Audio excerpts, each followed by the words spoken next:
అదే RTV app వార్తల్ని క్షణాల్లో చదివే అవకాశం ఉంటుంది. ఒక న్యూస్ పేపర్, ఒక టెలివిజన్ ఛానల్ మీ చేతుల్లో ఎప్పుడూ ఉంటాయి. ఆంధ్రలో అన్నపూర్ణగా పేరుగాంచినటువంటి డొక్కా సీతమ్మ గారు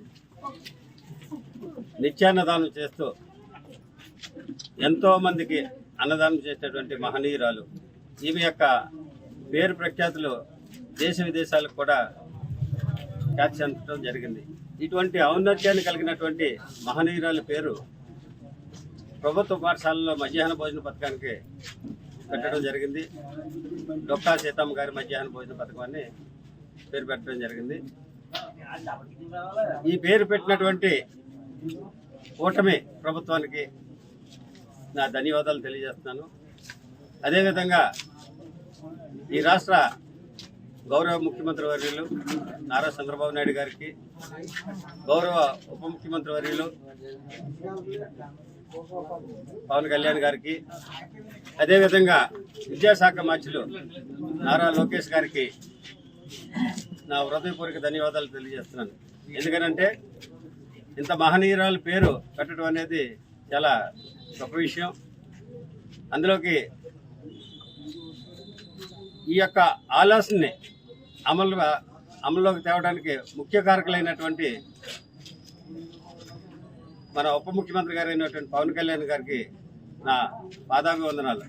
ఎందుకంటే ఆయన ఎంతో గొప్ప మనసుతోటి ఈ ఆలోచనని తీసుకొచ్చి తద్వారా ముఖ్యమంత్రి గారు, విద్యాశాఖ మంత్రి గారు దీన్ని అమలుపరచడం అనేది గొప్ప విషయం. కాబట్టి ఇది ఈ నియోజకవర్గ శాసనసభ్యుడిగా నేను చాలా సంతోషపడుతున్నాను. అంతేకాదు ఈ అదృష్టం బహు కొద్దిమందికే దక్కుతుందని నేను భావిస్తున్నాను. ఎందుకనంటే ఇది ఎప్పటి నుంచో ఉన్నటువంటి ఈమె చరిత్ర అందరికీ తెలుసు. అయినా కూడా గత ప్రభుత్వాలు ఏవి కూడా ఈ చొరవ తీసుకోలేదు. ఇప్పుడు కూటమి ప్రభుత్వం, నేను ఈ శాసనసభ్యుడిగా, ఈ నియోజకవర్గానికి శాసనసభ్యుడిగా ఉండగా ఈ నిర్ణయం తీసుకున్నందుకు చాలా సంతోషిస్తూ ఈ ఆనందాన్ని ఈ నియోజక ప్రజలకు మరియు ఈ కుటుంబ అంటే సీతమ్మ గారి కుటుంబ సభ్యులకు కూడా ఇది దక్కుతుందని భావిస్తూ ఇటువంటి మహనీయురాలు పేరు పెట్టినందుకు ఇంకొకసారి ధన్యవాదాలు తెలియజేస్తూ, పవన్ కళ్యాణ్ గారు తీసుకునే ఏ నిర్ణయం అయినా సరే చారిత్రాత్మకంగా ఉంటుందని ఈ సందర్భంగా తెలియజేస్తున్నాను. అదేవిధంగా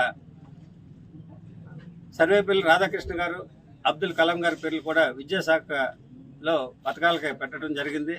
అంటే మహనీయుల పేర్లు పెడితే అది తరతరాలకి గుర్తుండిపోయే విధంగా ఉంటాయి కాబట్టి, భావితరాలు కూడా గుర్తుంచుకుంటాయి కాబట్టి ఇటువంటి చేయటం చాలా హర్షించదగ్గ విషయం.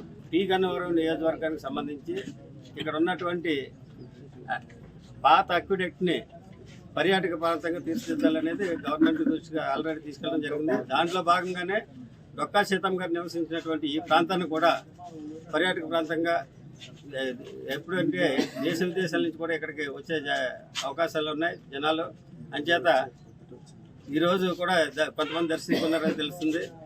ఈ ప్రాంతాన్ని పర్యాటక ప్రాంతంగా తీర్చిదిద్దాలని ప్రభుత్వం దృష్టికి తీసుకెళ్ళడం జరుగుతుంది. మరిన్ని వీడియోస్ కోసం ఛానల్ ని సబ్స్క్రైబ్ చేయండి. లేటెస్ట్ అప్డేట్స్ కోసం వాట్సాప్ ఛానల్ ని ఫాలో చేయండి. అండ్ లింక్ డిస్క్రిప్షన్ లో ఉంది.